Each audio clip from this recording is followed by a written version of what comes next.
बांके बिहारी मंदिर में भीड़ नियंत्रण और श्रद्धालुओं को बेहतर व्यवस्था के लिए सुप्रीम कोर्ट द्वारा गठित हाई पावर्ड मैनेजमेंट कमेटी के अध्यक्ष रिटायर्ड न्यायाधीश अशोक कुमार एवं सदस्य रिटायर्ड जिला एवं सत्र न्यायाधीश मुकेश मिश्रा ने मंदिर के गोस्वामी के साथ वृंदावन के लक्ष्मण शहीद स्मारक भवन स्थित ऑफिस में मीटिंग की। बैठक में कमेटी सदस्यों एवं मंदिर सेवायतों में सुझावों का आदान प्रदान किया गया। इस बैठक में शामिल गोस्वामियों ने कहा कि मंदिर में आने वाले श्रद्धालुओं का वृंदावन के प्राचीन मंदिरों के साथ रजिस्ट्रेशन हो, जिससे श्रद्धालु एक जगह न रुककर अन्य मंदिरों के भी दर्शन कर सकें और इसके अलावा उनके यजमानों को आने दिया जाए।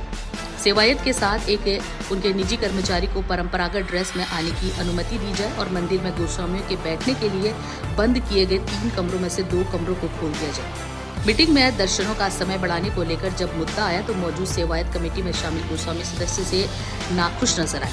सेवायतों का कहना है कि चारों सदस्य किसी से भी कोई चर्चा नहीं करते हैं, समय बढ़ाने पर भी कोई बात नहीं की। मीटिंग के बाद कमेटी अध्यक्ष अशोक कुमार ने बताया कि सेवायतों द्वारा जो सुझाव दिए गए हैं उन्हें लिख लिया गया। कमेटी की मीटिंग में इन पर चर्चा की जाएगी। उन्होंने कहा कि सफाई व्यवस्था, ई रजिस्ट्रेशन और स्वास्थ्य टीम पूरी तरीके से डॉक्टर, नर्स और आधुनिक उपकरण के साथ बैठे। इसके लिए पर्याप्त जगह तलाशी जा रही है। मंदिर परिसर में 2 कमरे बंद मिले हैं, उनको खोलकर वहां स्वास्थ्य टीम बढ़ाई जाएगी। देखिए वृंदावन से हमारे सहयोगी मुकेश पाठक की खास रिपोर्ट। क्या चर्चाएं रही? देखिए, बड़े आप लोग भी यहाँ पर सभी आप मीडिया के बंधुगण उपस्थित थे और आपकी उपस्थिति में मीटिंग हुई, ये एक सबसे कामयाबी का विषय रहा। और आप लोगों ने भी चर्चाएं सुनी, कितनी सारस्वत चर्चाएं हुई, कितनी गंभीर विषयों पर चर्चाएं हुई। और जो हमारे बीच आज करीब लगभग 20 गोस्वामी बंधु आए, सभी ने अपना अपना पक्ष रखा। मुख्य रूप से 2-3 लोग उसमें ज़्यादा उनको रिप्रेजेंट कर रहे थे। तो इन लोगों ने जो पक्ष रखा उस पर हर बिंदु पर मैंने स्वयं नोट किया हुआ है और ये सभी बिंदु पर कमेटी अपने सभी सदस्यों के मध्य चर्चा करेगी। चूंकि गोस्वामी बंधुओं के भी ओर से 4 नामित सदस्य हैं, तो चर्चा करने के उपरांत सकारात्मक चर्चा करते हुए जो बिंदु हैं, इनमें कुछ बिंदु बहुत ही महत्वपूर्ण हैं जो वास्तव में देखा जाए तो सेवायतों के साथ साथ दर्शनार्थियों के भी पक्ष में हैं। तो इन पे विशेष रूप से दृष्टिपात करते हुए कुछ बिंदु व्यक्तिगत रूप से किसी के अपने हित के हैं, कुछ जो सबके हित के हैं। तो सबके हित के बिंदुओं पर पहले हम लोग चर्चा करेंगे। अगली मीटिंग 19 तारीख की निर्धारित है, तो उससे पहले ही हम लोग चर्चा करेंगे और आशा है कि चर्चा के उपरांत दिसंबर माह वाली मीटिंग में कोई ना कोई निष्कर्ष कुछ बिंदुओं पर जरूर आना चाहिए और सकारात्मक रूप से आना चाहिए। जहां तक व्यक्तिगत बातों का प्रश्न है, वो कमेटी के चर्चा का विषय नहीं है, क्योंकि वो व्यक्तिगत रूप से उनको हित करती है, दूसरे को अहित करती, तो उस पर चर्चा करना उचित नहीं समझते हैं। ये निश्चित रूप से पाया गया कि ये पहली मीटिंग में भी, जब मैं पहली बार मथुरा आया और मेरे साथ ही मिश्रा जी जज साहब जो मेंबर हैं कमेटी के, हम लोगों ने ये विचार रखा था कमेटी के सम्मुख कि यहाँ पर ई रिक्शा बड़ा ही बदरंगी ढंग से काम कर रहा है। तो ये भी बताया गया था कि साहब ई रिक्शा जो है, इसका संचालन विशेष वर्ग के लोग कर रहे हैं, उनका वर्चस्व है। 4 सवारी की जगह 8 सवारी बैठाई जाती हैं, तो ये कोई छुपी हुई बात नहीं है, ये हम लोग भी देखते हैं। तो अभी प्रश्न किया कि आप बताइए कि आप 4 के बाद 5वां आदमी क्यों बैठता है, इसका उत्तर हमें नहीं मिला। तो हमें भी अपने आप को झांक के देखना है अपने गरेबान में कि हम जब 4 आदमी के लिए निर्धारित है, तो 5वां, 6वां, 7वां क्यों बैठ रहा है।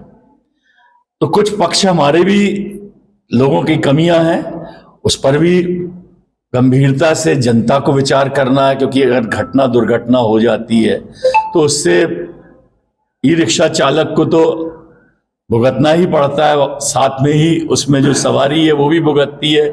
और बड़ी अजीब बात है इस पूरे प्रदेश में, मैं कहूँगा खुल के, पूरे प्रदेश में ई रिक्शा में जो चालक की सीट है उस पे भी एक तरफ दूसरा व्यक्ति अपने टांगों को बाहर निकाले हुए बैठ जाता है। सोचिए, अपनी टांग का भी नहीं हित कर रहा है वो। तो इसमें चालक तो पैसे कमाने के चक्कर में बैठा रहा है, आप अपने पैर गंवाने के चक्कर में बैठ रहे हैं। तो दोनों चीजें देखी जाती हैं। तो पिछले बार जब आया था तब मैंने आरटीओ को बुलवाया था, तो एक मिस्टर AR2 आए थे, ARTO, उनको इस पे दिशा निर्देश दिया गया था कि इसको थोड़ा सा ठीक से व्यवस्था देके, कोई व्यवस्था नहीं देखी उन्होंने। अगली मीटिंग में उनकी उपस्थिति हेतु जिलाधिकारी को आदेशित किया जाएगा और उनके विरुद्ध अगर उन्होंने इस पर संज्ञान नहीं लिया और उचित काम कल से नहीं शुरू किया तो आरटीओ के खिलाफ कमेटी द्वारा आदेश पारित कर माननीय सर्वोच्च न्यायालय को और साथ ही शासन को भी निश्चित रूप से हम लोग भेजेंगे और उन पर कार्रवाई के लिए संस्तुति भी करेंगे। सर, कहीं ना कहीं जहां तक अभी प्रश्न उठा कि पानी के टैंकर बड़े द्रुतिगत से, बड़े बेढंगे ढंग से चलाए जाते हैं, अभी ये भी बताया गया कि 2-3 दिन पूर्व ही एक 19 वर्ष के बालक को पीछे से धक्का लगा और उससे उसकी मृत्यु हुई। ये भी दुर्घटना विचारणीय है। इस पर भी बहुत ही गंभीरता से प्रशासन को और पुलिस प्रशासन को, आरटीओ को विचार करना चाहिए। ये जो टैंकर शहर के अंदर चलते हैं, पानी के हो या डीजल के सप्लाई, पेट्रोल सप्लाई, इन पर पूरा अंकुश होना चाहिए प्रशासन का। इन पर नंबर प्लेट पूरी बड़ी जैसी प्रस्तावित है गवर्नमेंट की ओर से वैसी लगनी चाहिए, अन्यथा उनका चालान कर टैंकर सीज करके और उन पर पेनल्टी लगनी चाहिए, उनके विरुद्ध विधिक कार्रवाई होनी चाहिए। सारी व्यवस्था है, लेकिन सब व्यवस्था का ध्वस्तीकरण करने की प्रवृत्तियां जब तक हमारे लोगों में नहीं खत्म होंगी तब तक व्यवस्था करने वाले की भी सीमाएं आप देखिए। मैंने देखा कि मथुरा वृंदावन का प्रशासन संभवतः उत्तर प्रदेश में सबसे ज्यादा प्रेशराइज्ड प्रशासन है। यहाँ 4 बजे सवेरे से लेके और रात के 12 बजे तक प्रशासनिक अधिकारी इधर उधर अपने कार्यों में व्यस्त रहते हैं। जिले में न जाने कितने ऐसे स्थल हैं जहां बहुतायत की संख्या में दर्शनार्थी और सेवा करने वाले लोग पहुंचते हैं। उनकी व्यवस्था, उनके सड़क पर चलने की से लेकर उनकी पेयजल की, उनके रुकने की, उनके लिए अन्य व्यवस्थाओं के लिए सारा काम प्रशासन को करना पड़ता है। तो प्रशासनिक अधिकारी अपने काम करते हुए भी 15-15 घंटे ड्यूटी कर रहे हैं। आप लोग को भी ये पता है और मैंने भी ये 3 माह में देखा। तो प्रशासनिक अधिकारी से इससे ज्यादा अपेक्षा करना भी अनुचित होगा। लेकिन राइडर ये है कि वो अपने कार्य के साथ साथ कानून व्यवस्था एवं जो अपेक्षित सुविधाएं हैं दर्शनार्थियों के लिए उस पर भी अपना ध्यान आकर्षित करें। ई रिक्शा, टैंकर व्यवस्था, सड़कों की सफाई, मथुरा वृंदावन में सफाई व्यवस्था की कमी है, इस पर भी बहुत गंभीरता से नगर निगम को ध्यान देना चाहिए। इस पर भी नगर निगम के जो कमिश्नर हैं उनसे चर्चा की जाएगी और सभी मंदिरों के, सिर्फ ठाकुर बांके बिहारी नहीं, सभी मंदिरों के आसपास और सड़कों पर परिक्रमा में लाखों लोग यहाँ पर इस समय भ्रमण करता हुआ दिखेगा। सबकी व्यवस्था सुचारू रूप से अपेक्षित है। इसी सब अपेक्षा के साथ और आप सबके सहयोग के साथ बोली बांके बिहारी लाल की। रजिस्ट्रेशन को लेकर चर्चा हुई है सब मंदिर में, ई रजिस्ट्रेशन को लेकर वो सब अब विचारणीय बिंदु है। सारे विचार जो हमने दिखाया ना आपको, ये इन पे विचार करेंगे और उसके बाद विचार करने के बाद गंभीरता से उस पर जो निष्कर्ष होगा उससे आप लोगों को अवगत कराया जाएगा। सर, कहीं ना कहीं देखा में लगे पुलिसकर्मी होते हैं, वो खुद आप जानकर भीड़ को रोकते हैं और जब एकत्रित हो जाती है एक साथ छोड़ते हैं। नहीं, ऐसा नहीं है, जान के कोई भीड़ नहीं रोकी जाती है। भीड़ का प्रबंधन हमारे सोच, आपकी सोच से अलग होता है। वो उस चीज के मास्टर होते हैं, उन्हें मालूम है किस तरह से रोका जाए, किस तरह से आगे बढ़ाया जाए। और इतनी जहां पर 20,000 की संख्या में दिन भर के लोग आमद दरफ्त होनी चाहिए। वहां अगर 2 लाख की संख्या आएगी तो आप समझ सकते हैं व्यवस्था करने वाले पर कितना प्रेशर है, 10 गुना प्रेशर है। तो थोड़ी सी चीजें हैं जिसमें हम सबका विचार समर्थन भी मिलना चाहिए। जो विचार आपके हो आप उनको दीजिए अपने माध्यम से, जिससे कि वो अवगत हों कि हाँ ये विचार अच्छा है।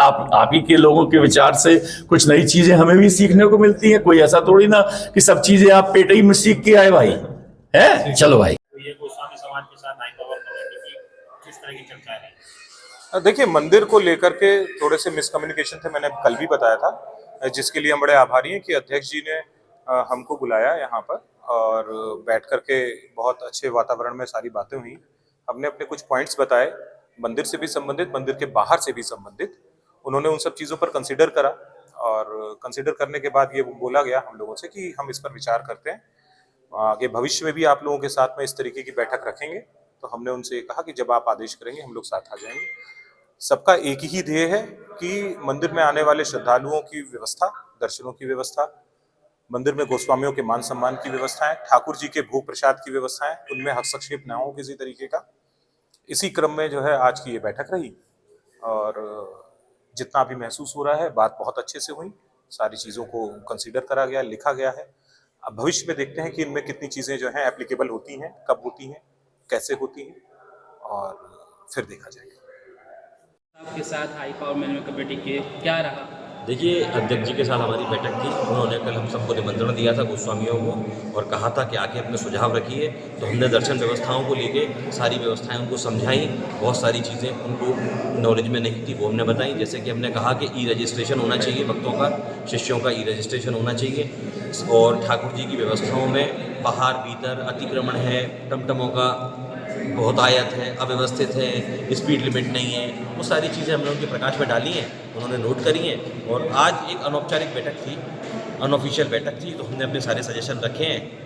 उन्होंने परिवार के मुखिया होने के नाते वो सब चीज़ें देखी हैं। हमारी जो हाई पावर कमेटी के जो अध्यक्ष हैं उसके नाते उन्होंने सारी चीज़ें देखी हैं, नोट करी हैं और आगे उन पर काम करेंगे, ऐसा उन्होंने हमको आश्वासन दिया। और फिर दोबारा हमको निमंत्रण दिया है कि अगली बार जब आपको बुलाएंगे आप सब लोग आइएगा। जो वीआईपी प्रोटोकॉल को लेकर और जो गद्दी हटाई गई है मंदिर में से, जिनको लेकर विवाद था, काफ़ी ज़्यादा हलचल हो रही थी, उन पर क्या सहमति बनी है अभी आप लोगों की? देखिए, सहमति और असहमति किसी भी चीज़ पे नहीं बनी है।